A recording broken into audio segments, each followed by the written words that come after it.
Good morning guys! Today is August 2 and time check guys, 5:80 na ng umaga. And guess what guys? Ngayon ang araw ng bakasyon ko papuntang Alberta! Yes guys, nakabakasyon ako ngayon. Wala akong pasok from August 2 to 7. So yun yung bakasyon ko and I'm so excited na guys kasi babalik ulit ako ng Alberta. Kasi last year guys, diba nakapunta rin ako doon. But this time guys, mag-aeroplano ako kasi wala akong kasama na, hindi ko nakasama kuya ko. Last year kasama ko kuya ko mag long drive noon. But this time hindi ko kaya mag long drive ng 8 hours. So mag-plane ako guys. Pero aalis ako maaga ngayon guys kasi magdadrive din ako papuntang Saskatoon Airport, mga 2.5 drive. Pero siguro mga 3 hours din tatagal ko kasi magkakaroon ako ng mga stopover. And ito yung dala kong gamit guys. Isang maleta, tapos itong isang bag lang. Ayan. So yan yung mga dala ko ngayon and I'm so excited na. And ang mga kasama ko guys papuntang Calgary, Alberta is yung mga friends ko sa Ontario and yung friend ko din na nakatira sa Alberta. So guys, abangan niyo yung mga susunod kong vlog sa aming trip to Alberta.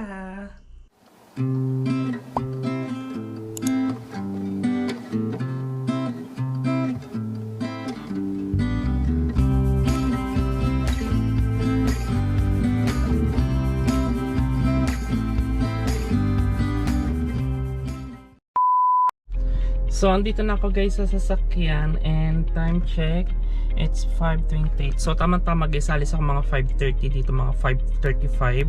And siguro makakarating ako doon guys mga siguro mga 8:30 or 9. And hindi ko rin naman mamadalin yung sarili ko guys kasi baka may mga stopover din akong gagawin.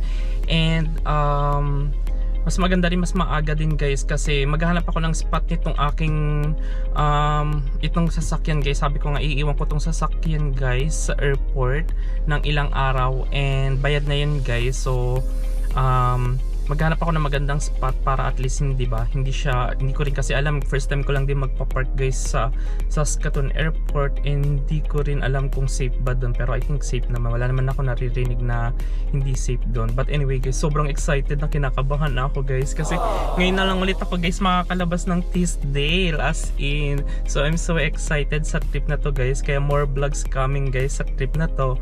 And yeah, abangan niyo yung mga susunod ko ng vlogs guys. Can I have a sausage and bacon farmer's wrap? Okay.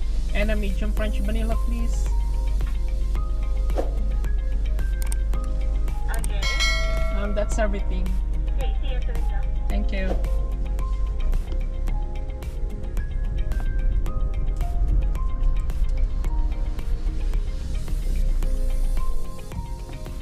Hello. The lady in front of you take your order. Oh, really? Oh, thank you. Just a moment for your wrap. Okay.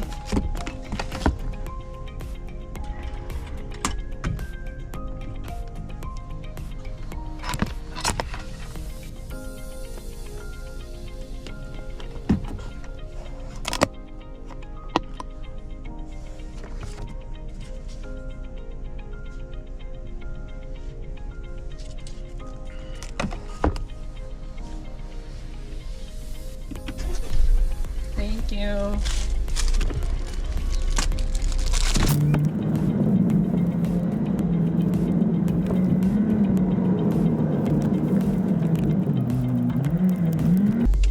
Guys, nagdumaan muna ako sa Tim Hortons para bumili ng aking breakfast. So 30 minutes drive yun guys papunta rito and 2 hours more. And guys, nagulat ako, first time ko maka-experience guys na may magbabayad ng aking order. So yung car in front of me, binayaran niya yung pagkain ko and nakatipid ako.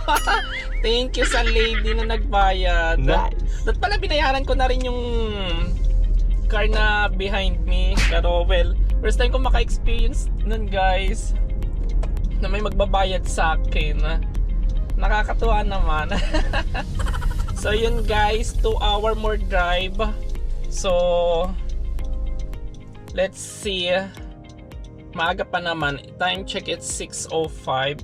Makakarating pala ako doon mga 8. And ngayon ko lang pala guys na realize weekend pala ngayon. So So kaya hindi ganun ka-traffic or hindi ganun mabilis lang yung travel ko kasi weekend pa lang ngayon. So yun guys. Mamaya na lang guys. So guys, hindi ko inawakan yung aking camera. Mahirap na. Baka mahulit tayo. So mamaya na lang guys. A few moments later.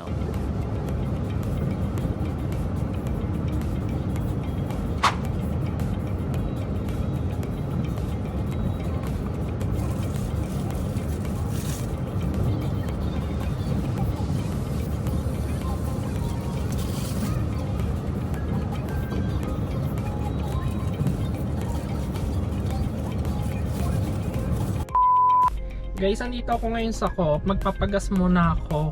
And meron pa akong isang oras na drive guys. And time check 7 na. So mga 8 guys makakarating ako doon. And which is good kasi guys, prepare ko mas maaga para makahanap ako ng magandang spot. And yun guys. So full tank na ako and I'm so ready guys. Nag-CR din ako and yun. So mamaya na lang guys sa airport. Guys, nandito na ako sa airport. 8:15 guys, nakarating ko. And hindi ko ina-expect guys, sobrang daming nakapark dito sa long-term parking nitong Saskatoon Airport. And buti na lang guys, meron akong isang spot na nakita kasi paikot-ikot ako guys dito. As in sobrang daming nakapark. So buti na lang may nakita ko isang spot. Medyo ano siya guys, mga third row ata tong pinagparkingan ko. Gusto ko pa naman sana guys is malapit ako dun sa pinaka entrance ng airport. Pero well, wala akong magagawa kasi punuan talaga as in. Buti na nakakuha ko ng isang spot dito. And maaga pa naman guys, alas 8 pa lang. And ang boarding time ko is 10:35. So mag-stay muna ako siguro hanggang 9 dito sa aking sasakyan. And ubusin ko lang itong binili kong guys, sausage farmer's wrap, sausage and bacon farmer's wrap, and French vanilla guys. And I'm so happy, first time kong maka-experience guys na may nagbayad sa akin. So yung pay it forward. So nakakaituwa naman. And thank you sa babaeng nagbayad nito. God bless you. But anyway guys, yun, kakain muna ako. And medyo ang gloomy ng weather ngayon guys. Hindi masyadong maganda. Ay, umaambon nga guys. Ayan o. Ayan, tapos ito guys, yan yung aking spot ng parkingan. Sobrang dami, as in hanggang sa likod guys yan. Buti na lang hindi ako sa pinakadulo-dulo. Siguro mga second or third row tong mga aking pinagparkingan guys po. So, and I think maganda naman yung spot na nakuha ko din. So, yun guys, kain muna ako din. Mamaya na lang pag magbo-boarding na ako sa airplane. Guys, papasok na ako sa my airport and yan na, nakapark na si Apa. And guys, tingnan nyo, ito yung sinasabi ko, sobrang daming nakapark dito. And ayun guys, so mamaya na lang. I'm so excited na makita yung mga friends ko sa Ontario and sa Alberta. See you mamaya na lang.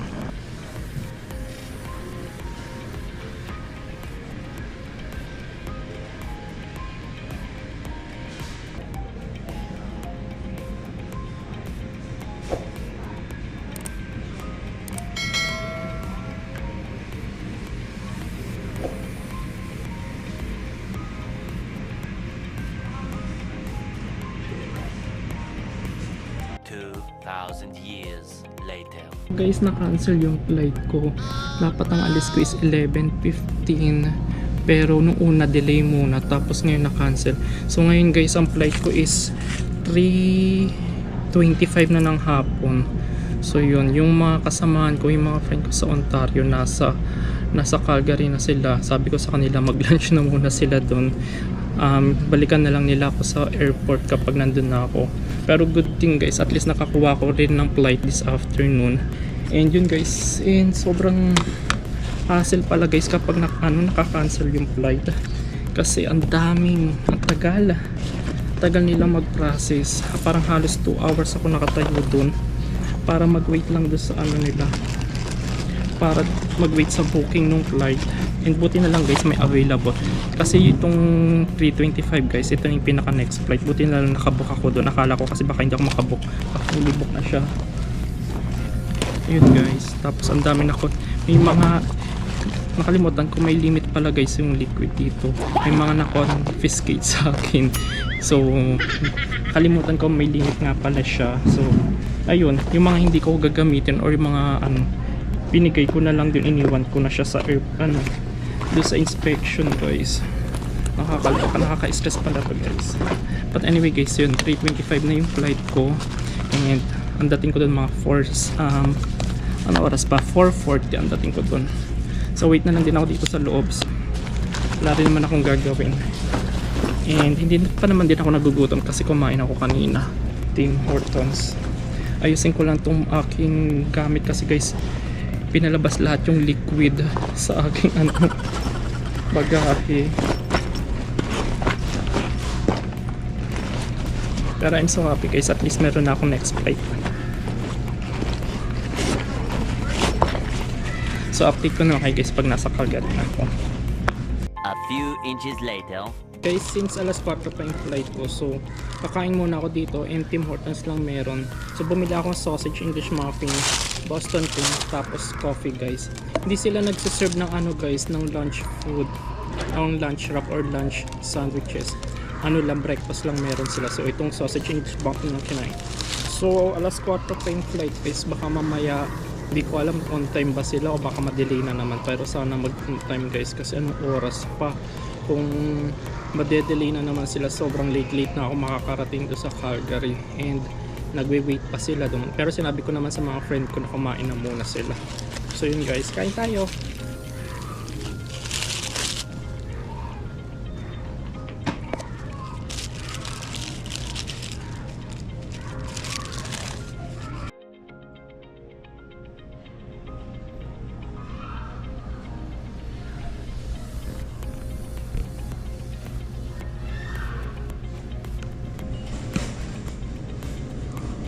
Waiting na lang ako sa flight ko, 3:25 PM yung flight. And makakarating ako dun is 4:40 na ng hapon. Buti na lang may available sa next flight guys. So wait na lang ako. Ano oras na pa? Time check. It's 12:55 na guys. 12:55. One eternity later. Guys, finally nandito na ako sa Calgary. Dumating ako dito guys 5:35. Nakalabas na ako ng plane 5:55. So ngayon guys, hintayin ko na lang sila Rachel at saka si Lapola, pick upin nila ako dito. Ah, yun na sila. Ito na pala sila. Hello. Saan ako sasakay dito? O sila Pola? Okay lang kahit na. Ganda-ganda mo naman po. Yay! Nandito na rin finally. Asa sila Pola? Hello. Andun sa likod sila. Saan sa likod? Hi guys! Welcome to me! Welcome for you! Diyan na lang. Wait lang. Hello! Wait lang, Raymond. Sorry. Sito na lang sa harapan. Thanks, Mom.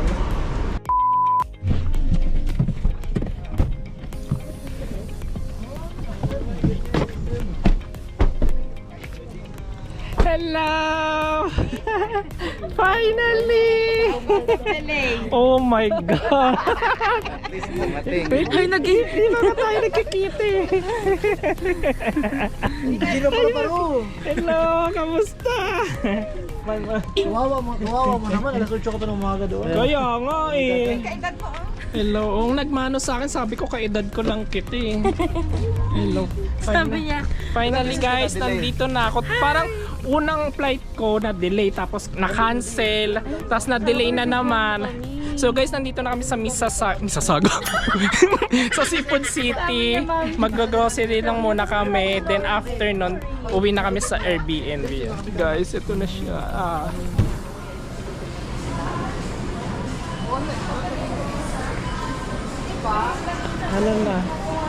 Ano na bibili niya? Ito ma'am, mamanis na to. Yung mga ganito. Gaano katamis? Kasi may hot siya. Masarap siya. Masarap. Masarap. Masarap na masarap. Ay, ka na. What long distance are we getting? Ano ba ito? The masarap? Hindi, meron yung... no, the other one. Yun there. This one? Ito? Yes. Bawa ka naman.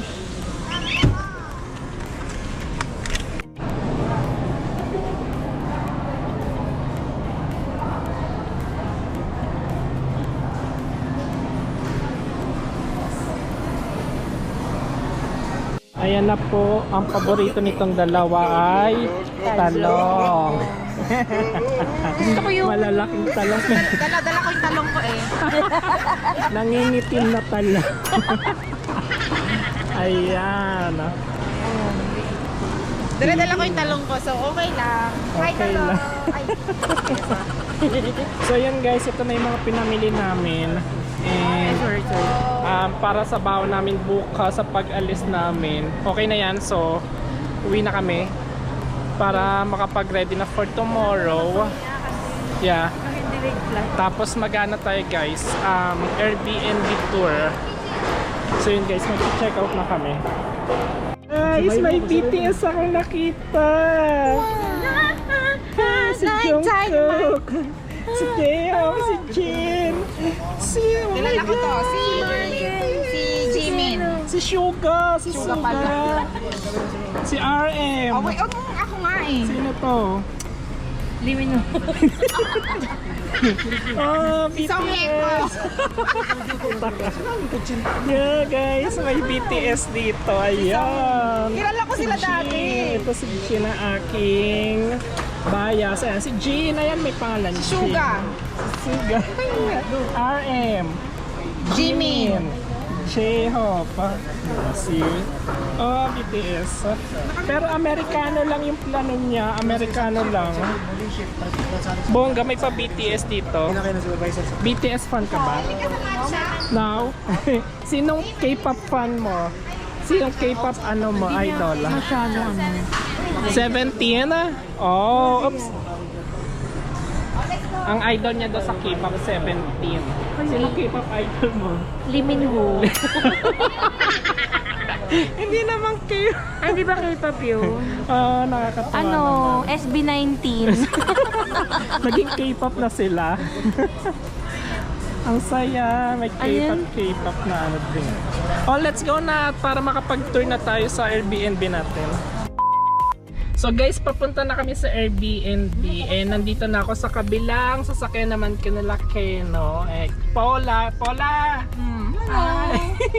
And si Marken. So yun guys, pauwi na kami and sabi ni Baklang Chika na maganda daw yung Airbnb. So let's see. Oh, maganda. Maganda Yeah, mag-ano tayo, mag-tour tayo pagka-uwi. Kasi anong oras na rin guys? Magsi-7 na. So magpapahinga, para makapagpahinga na rin kami kasi tomorrow para makaalis kami ng maaga. So yun guys. A few moments later. Guys, nandito na kami. And ito yung aming Airbnb. Pero sa pinakababa kami guys, sa basement. So kunin lang namin yung mga pinamili namin. Ayan guys. Ang ganda niya. So guys, nandito kami sa Airbnb na. So ito yung pinaka-entrance namin. Nasa basement kami. And sa pagbaba guys, ito na siya. Tapos ito yung first room. Tapos ito guys yung kusina. Ay mga mamshi. Hi, Mare. Ito yung mga pinamili namin. So ito yung kusina guys. Ayan. Living area. Ayan. TV. Ano yun ma'am? Yan, may dishwasher kami. So yan, tapos yan. Oh, at libre to. Libre tong kape na to. Tapos ito. Ay, basa dito. So itong rep. Bye-bye. So yan. Then, hello ma'am. So ano to? Wait. Ano to? Ito okay. Ito laundry area. Itong kabilang kwarto. Ano tong sarado? Break room. Break room. So ito yung kwarto namin ni Marken. Dito kami matutulog, ito yung room namin. Tapos meron ditong ito yung cabinet. Tapos pwede ba ako pumasok sa kwarto nyo? Go! So ito yung kusina. Ito yung CR guys. So yan yung pinaka-CR. Ayan siya. Tapos ito yung pangatlong kwarto. Malaki rin siya guys, ayan siya. Same lang din siya ng size doon sa amin, ganyan din siya guys. Ayan. Tapos sa pinaka unang kwarto, Shell, okay lang ba ako pumasok sa kwarto nyo? Go! Ano lang kasi Bea nakakaya. Ano si Raymond? Pwede ba ako pumasok? So ito yung pinakaunang kwarto. May sariling CR sila dito. Parang ito yung pinaka main bedroom guys. So ayan yung CR nila. Ayan guys, ang ganda. Ang ganda nung Airbnb na nabok ni Rachel. Good job. So ito yung kwarto. So ngayon guys, magpe-prepare lang muna kami ng food namin. Kasi anong oras na? Magsa 7:30 na. And nagluto si Rachel ng pansit. Tapos may sisig guys. Ayan. Thanks Rachel. Uy! Ala! Kushinda! Ay, kutsita ba to? Charas. Ano pa yung isip mo? Bibingka. So ayan guys, tapos mag-prepare na kami na for tomorrow to, di ba? Yes, ito yung parang tomorrow namin. Kasi bukas maaga kaming aalis guys. Tapos mag-prepare na kami ng food namin. So ayun guys, yun lang yung ganap for today. And yun, magpapahinga na kami kasi para maaga rin kami makaalis bukas. So yun guys, see you in my next vlog. So guys, magdi-dinner na kami. So ito yung aming dinner, dala ni Rachel. Pansit at Thank you, Ma'am sisig. Rachel, for the... Thanks for the food. Raising us with your... So yun guys. So kakain lang muna kami guys and papahinga na rin maya-maya kasi 8:30 to na. So para bukas maaga kami makaalis.